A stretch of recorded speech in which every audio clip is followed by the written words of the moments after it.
அருள் என்றாலே இலவசம். ரைட்? பவுல் கேட்குறாரு பாருங்க 8:32 ரோமர், சொந்த குமாரன் என்று பாராமல் அவரையே உங்களுக்கு தந்தவர், அவரோடு கூட மற்ற எல்லாவற்றையும் அருளாதிருப்பது எப்படி? அந்த அருள் என்றாலே grace. It is free gift. Free gift. ஒரு ஓட்டப்பந்தயம் பள்ளிக்கூடத்தில் நடக்கிறது, ஹைஸ்கூலில். அந்த பந்தயத்தில் வெற்றி விழாவிலே பரிசு கொடுக்க ஒரு பெரிய ஐஸ்வர்யவான் அழைக்கப்பட்டிருக்கிறார். 10 மாணவர்கள் ஓடுகிறாங்க.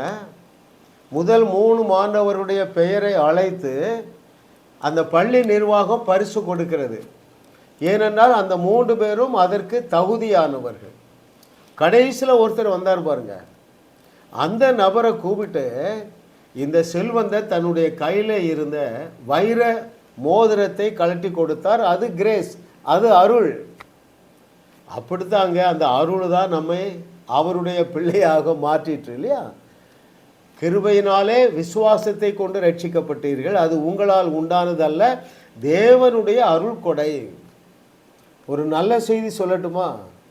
இலவசம் என்றாலே கண்டிஷனே கிடையாதுங்க.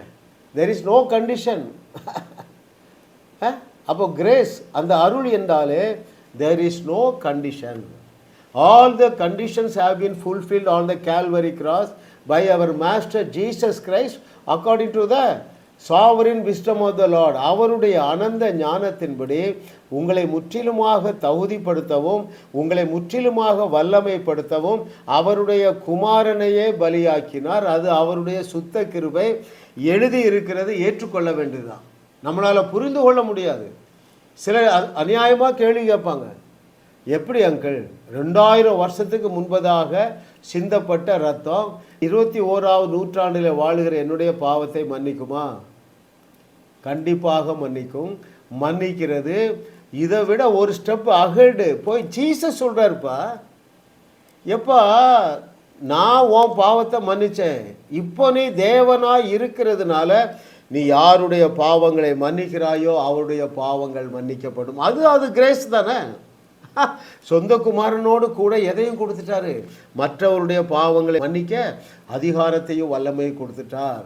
ரோமர் 8:32 சேர்த்து என்னத்தையும் கொடுத்துட்டாருப்பா, அவருடைய குமாரனோடு கூட சேர்ந்து உனக்கு என்னத்தையும் கொடுத்துட்டாரு.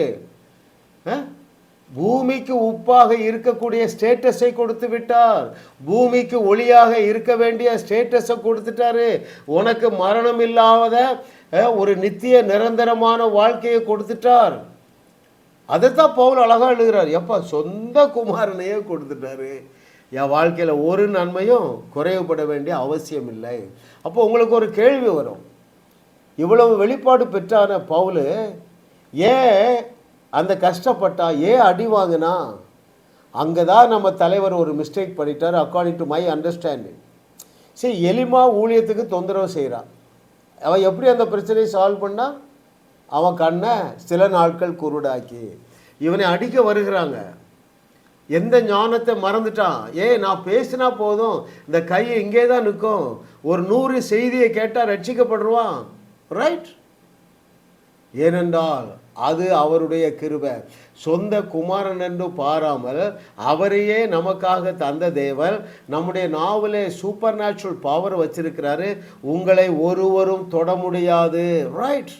அப்போ இந்த சத்தியத்தை நீங்கள் அறிந்து கொள்ளுவீர்கள் என்றால் இயேசு கிறிஸ்து செய்தவைகளை செய்ய முடியுமா இல்லையா? அதைவிட பெரிய அற்புதங்களை செய்ய முடியுமா இல்லையா? அவைகளை நீங்கள் செய்ய வேண்டுமா இல்லையா? இல்லை என்றால் எப்படி 21ஆவது நூற்றாண்டிலே நம்முடைய தேவனே ஒரே தேவன் என்று உலகத்தாருக்கு நீங்கள் எப்படி டெமான்ஸ்ட்ரேட் பண்ணுவீங்க? அட்டெம்ப்ட் பண்ணுங்க. சொந்த குமாரனையே தந்து விட்டவர் அவர் செய்ததை விட மிகப்பெரிய அற்புதங்களையும் உங்களுக்கு தந்து விட்டார்.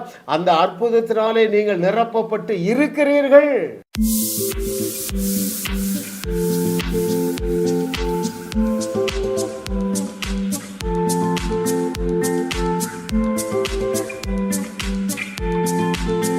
ஜாஸ் மினிஸ்ட்ரீஸ் யூடியூப் சேனலில் தொடர்ந்து செய்திகளை கேளுங்கள், சப்ஸ்கிரைப் செய்யுங்கள், வீடியோக்களை லைக் செய்து பலரோடும் பகிர்ந்து கொள்ளுங்கள். அவர்களும் ஆசீர்வதிக்கப்படட்டும்.